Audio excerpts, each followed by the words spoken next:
Halo pemirsa Nas TV, senang sekali saya Andrea Ririn Karina dapat kembali menjumpai Anda dalam Monas Daily.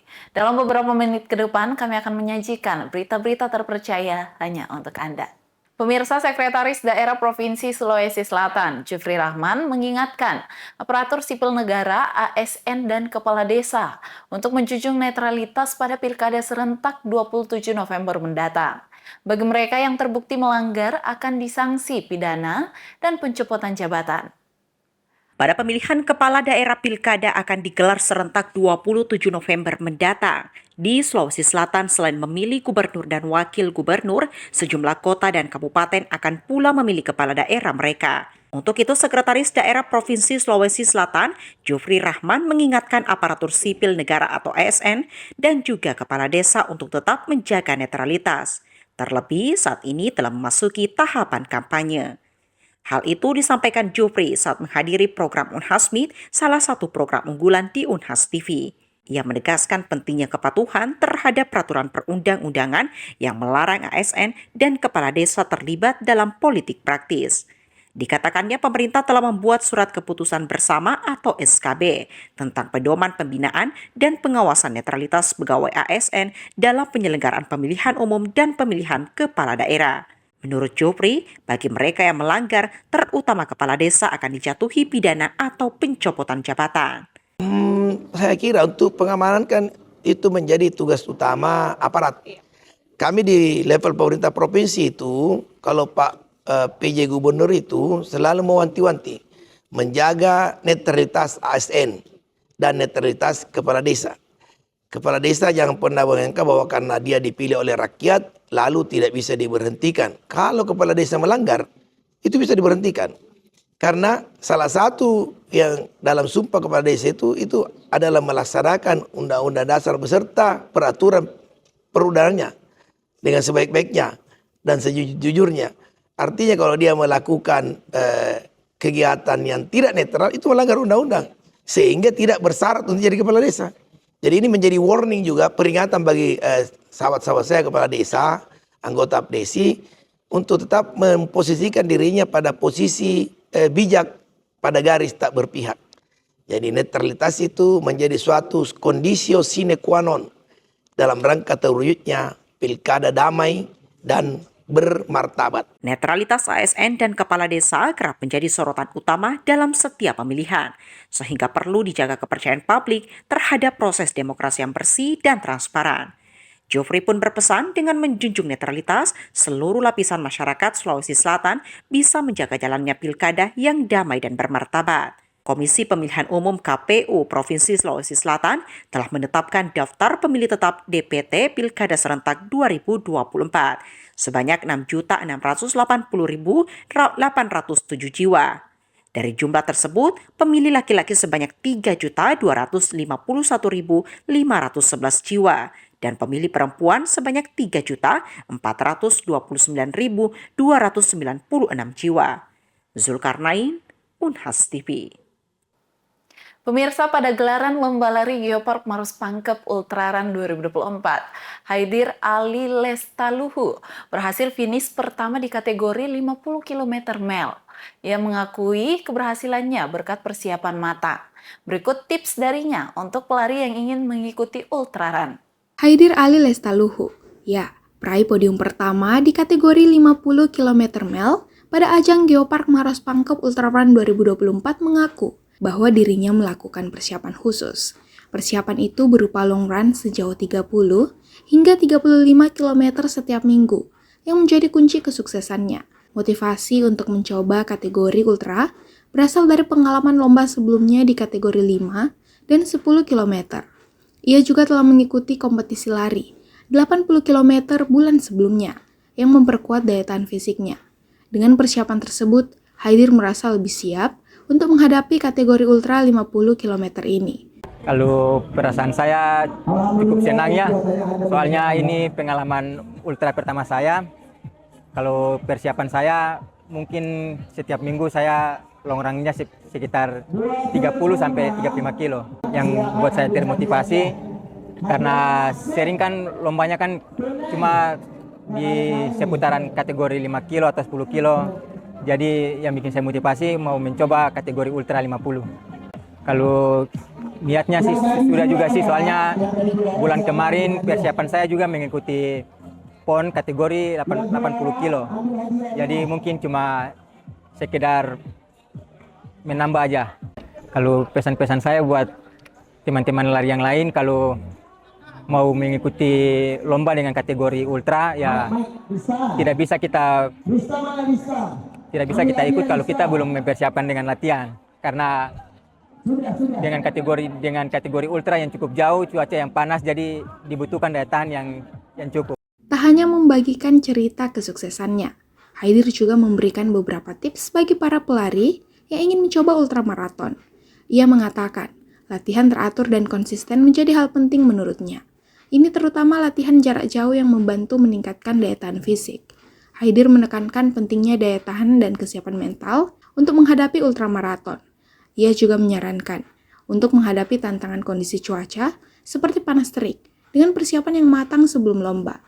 Dengan persiapan yang tepat dan tips yang diberikan Haidir, diharapkan lebih banyak pelari yang termotivasi untuk mencoba kategori ultramaraton dan mengalahkan batas diri mereka sendiri.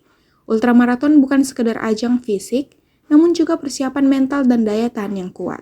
Feni Septiani Samuel, Andi Muhammad Syafrisal, Unhas TV.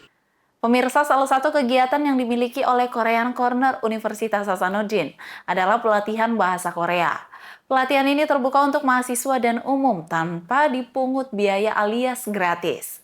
Berikut informasi selengkapnya untuk Anda.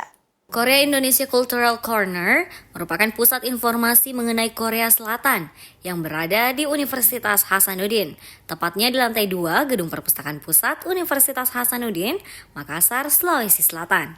Korean Corner berada tak jauh dari pintu masuk dan tepat di samping Friends Corner. Korean Corner buka dari hari Senin hingga Jumat, dari pukul 8 pagi hingga 5 sore waktu Indonesia Tengah. Korean Corner merupakan salah satu bentuk kerjasama Universitas Hasanuddin bersama Korean Embassy atau Korean International Cooperation Agency. Korean Embassy telah banyak membantu Universitas Hasanuddin dengan beberapa kali mengirimkan tenaga pengajar bahasa Korea dan mendukung beberapa kegiatan Korean Corner lainnya. Di Korean Corner ini dilengkapi dengan fasilitas ruang belajar yang nyaman, buku-buku yang didatangkan langsung dari Korea Selatan, juga komputer yang bebas diakses mahasiswa untuk mencari informasi, khususnya beasiswa di Korea Selatan. Salah satu kegiatan dari Korean Corner ini adalah pelatihan bahasa Korea yang tidak diperuntukkan hanya untuk mahasiswa Unhas, namun juga untuk mahasiswa lain di luar Unhas atau masyarakat umum. Hal ini disampaikan oleh pengelola Korean Corner yang juga dosen bahasa Korea Universitas Hasanuddin, Muhammad Syahrun Syam SHM Hum. Dikatakan Syahrun, salah satu kegiatan rutin Korean Corner adalah bahasa Korea yang terbuka untuk umum. Kegiatan kami lumayan banyak juga ya. Salah satu yang kegiatan rutinitas kami itu adalah pelatihan bahasa Korea. Jadi pelatihan bahasa Korea ini terbuka untuk umum, bukan cuma mahasiswa UNAS saja, mahasiswa kampus-kampus di luar juga boleh biasa ikut di sini.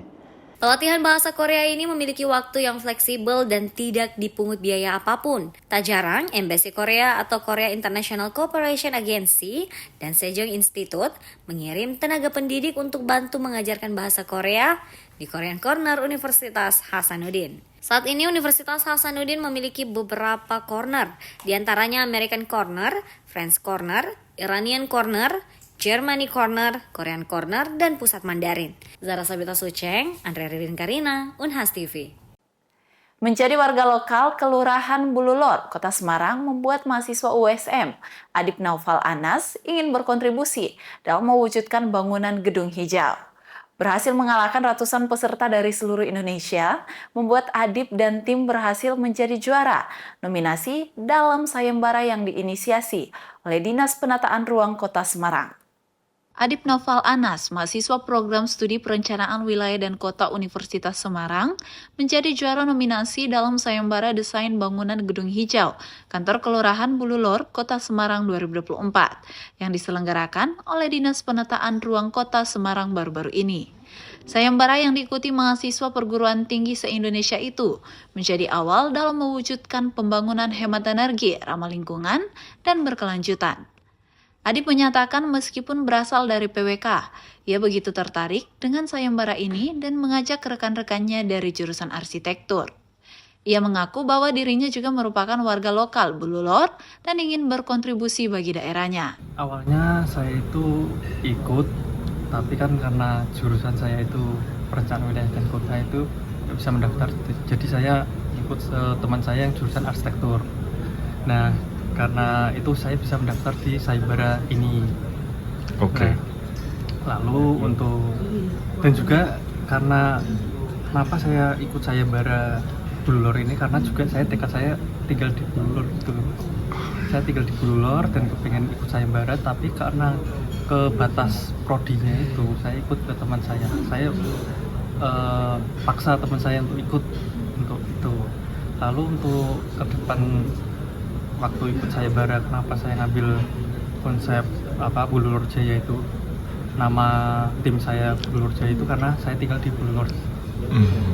Lalu untuk konsep kita itu pakai namanya itu Balai Hayuning Rakyat. Itu mencerminkan kedekatan konsep itu dengan keterbukaan rakyat. Jadi welcome dengan rakyat yang terbuka, yang dekat dengan di Bululor. Mengusung konsep Balai Hayuning Rakyat yang mencerminkan kedekatan dan keterbukaan pada rakyat, Adip Noval Anas yang merupakan mahasiswa Prodi PWK USM bersama 3 rekannya dari Universitas Islam Indonesia, yaitu Tommy Sudrajat, Fiorino Piskal Akbar, dan Hafidz Fadil Safran, saling berkolaborasi dan berhasil lolos dari ratusan peserta dan meraih juara nominasi. Apresiasi positif diberikan Dekan Fakultas Teknik USM, Dr. Purwanto STMT. Pertama-tama mengucapkan banyak terima kasih ke Mas Mas Adip yang bisa mewakili Universitas Semarang, khususnya Prodi PWK, karena seperti arahan Pak Rektor bahwa sebenarnya itu kita Fakultas Teknik untuk bisa ikut andil dalam lomba green building ini. Jadi kalau kita bicara masalah green building, ini adalah program baru dari pemerintah, dan disampaikan oleh dari World Bank tadi bahwa baru ada 3 kota yang benar-benar mengaplikasikan green building ini, salah satunya kota Semarang. Dan tentunya ini sangat menarik sekali, dan untuk kedepannya semoga saja regulasinya bisa dirubah. Tidak harus dari arsitek gitu, jadi dari prodi teknik bisa ikut, tentunya kita juga akan ikut andil di sana.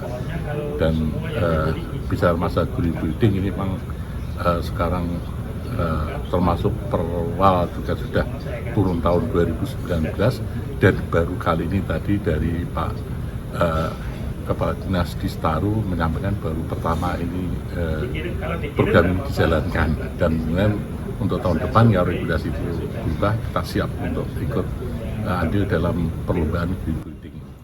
Dari Semarang, Jawa Tengah, tim liputan USM TV untuk Unas TV. Baik pemirsa, berita tadi sekaligus menutup perjumpaan kita hari ini. Jangan lupa untuk terus saksikan Unas Daily hanya di Unas TV.